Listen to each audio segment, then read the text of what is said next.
छत्तीसगढ़ से ट्रेंड भी थोड़े स्लो हो चुके हैं, तो देखना पड़ेगा सोहेल आगे क्या होता है।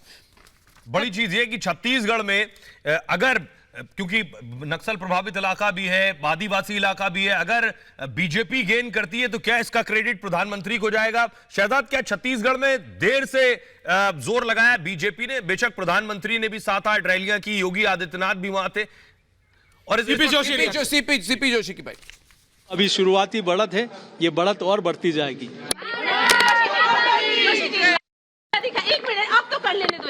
देखिए, सरकार इस लाल डायरी में इस सरकार का हर एक काला चिट्ठा है, और इस 5 साल में इन्होंने जो काले कारनामे किए हैं, इन्होंने जो जनता को लूटा है, इन्होंने जो जनता के प्रति वादा खिलाफी की है, ठगी की है, जालसाजी की है, उसका परिणाम है कि जनता ने आज इनकी विदाई तय कर दी और भारतीय जनता पार्टी की सरकार बन रही है। इस बार कितने पार? देखिए, मैं शुरुआत से कह रहा हूँ 135 प्लस, और ऊपर कितने जाएंगे ये अब शाम को पता लगेगा।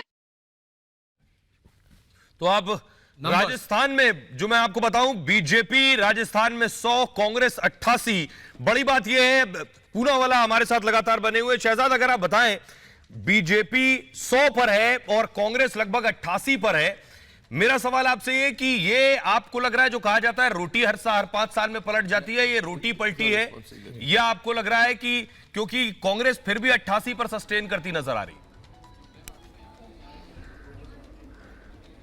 नहीं, रोटी तो पलटने का रिवाज वहां पर है ही, परंतु इस बार कांग्रेस को कई वर्षों तक रोटी नहीं मिलने वाली है।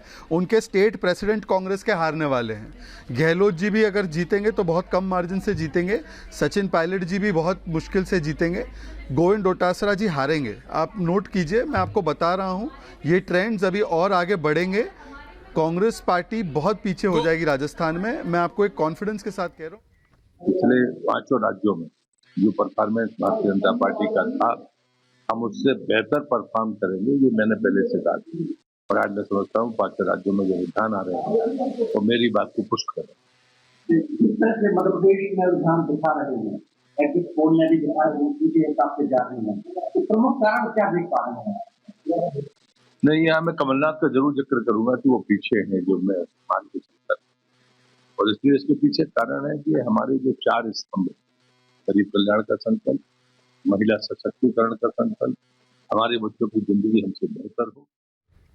ऐश्वर्या, तो प्रहलाद पटेल को आप सुन रहे थे। प्रहलाद पटेल जीत का दावा कर रहे हैं और नंबर्स भी कुछ उसी तरह के आ रहे हैं, क्योंकि मध्य प्रदेश में 125 पर बीजेपी आगे, कांग्रेस 95 पर आगे है। शुरुआती ट्रेंड्स कुछ ऐसे लग रहे थे कि 30 का गैप हो गया, लगातार 30 का गैप हो गया है, तो ये क्लियर कट एक खाते में बीजेपी के विक्ट्री जाते हुए नजर आ रही है। अब शहजाद, अभी आप मध्य प्रदेश को तो मुझे लगता है जीत को लेकर एक तरह से ज्योतिरादित्य सिंधिया ने कहा है दिग्विजय सिंह की बददुआओं के लिए उनका धन्यवाद।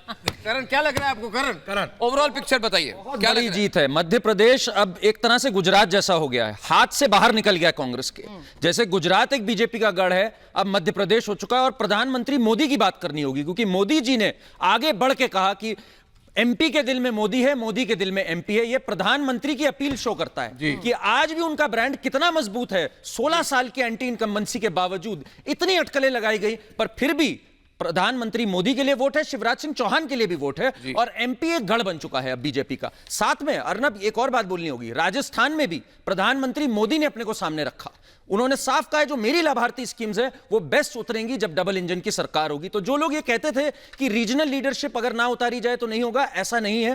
प्रधानमंत्री मोदी, चाहे वो एक स्टेट लेवल का चुनाव हो, उसमें भी उनका ब्रांड उतना ही मजबूत है जितना कि सेंटर में होता है। तेलंगाना की जीत बहुत बड़ी है कांग्रेस की, वो लग रहा था हमें, पर एक बात साफ हो गई अर्नब कि अभी भी हमारा जो पूरा पॉलिटिक्स है, डेमोक्रेसी की जीत है एक तरह से, बाइपोलर पॉलिटी है। छत्तीसगढ़ पे आप कुछ नहीं बोल रहे हैं करण, लेकिन छत्तीसगढ़ में महादेव बेटिंग स्कैम ने डेंट जरूर किया, but I think too little too late. नहीं, मुझे लग रहा है कि कुछ ना कुछ आपको छत्तीसगढ़ को डिटेल में देखना पड़ेगा, क्योंकि अगर भूपेश बघेल जी पीछे है तो कांग्रेस इतने आगे कैसे हो सकती है? 11-11 अर्नब इलेक्शन, मैं वही कह रहा हूं, मुझे लग रहा है किसी तरह का पलटवार हो सकता है बीजेपी का छत्तीसगढ़ में। सोहेल, बहुत क्लोजली देखिए कि छत्तीसगढ़ में कांटे की टक्कर हो सकती है, क्योंकि ट्रेंड मैच नहीं हो रहा ना मेरा।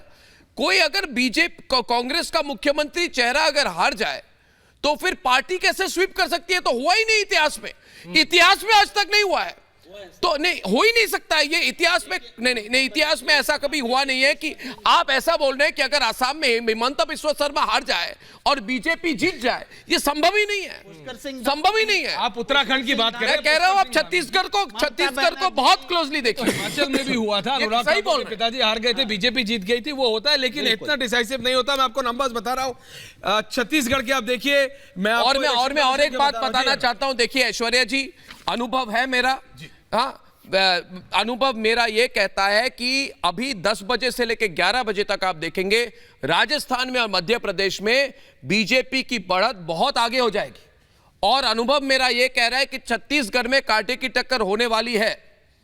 हो सकता है आपको नंबर नहीं दिख रहे हो, हाँ हो सकता, मुझे लग रहा है कि नंबर आगे नहीं बढ़ रहे हैं क्योंकि ट्रेंड्स अलग है, मगर आपको देखना पड़ेगा नंबर्स। बड़ी खबर आ रही है, ज्योतिरादित्य सिंधिया शिवराज सिंह से मिलने पहुंचे हैं। खबर आ रही है ज्योतिरादित्य सिंधिया मिलने पहुंचे हैं शिवराज सिंह से, यानी मध्य प्रदेश में सरकार बनाने की कवायद बीजेपी की पूरी बातचीत चल रही है, पूरी शिवराज सिंह से मिलने पहुंचे हैं। नहीं बिल्कुल, और आप देखिए मध्य प्रदेश के नंबर्स, आप इलेक्शन कमीशन देखिए, बीजेपी 66 है, कांग्रेस 24 है, तिगने का 73 और 28 हो गया, बीजेपी 73, कांग्रेस 28, बीजेपी 73, कांग्रेस 28। और ये आपको कहा था राजस्थान और मध्य प्रदेश में, राजस्थान और मध्य प्रदेश में बीजेपी स्वीप करने वाली है।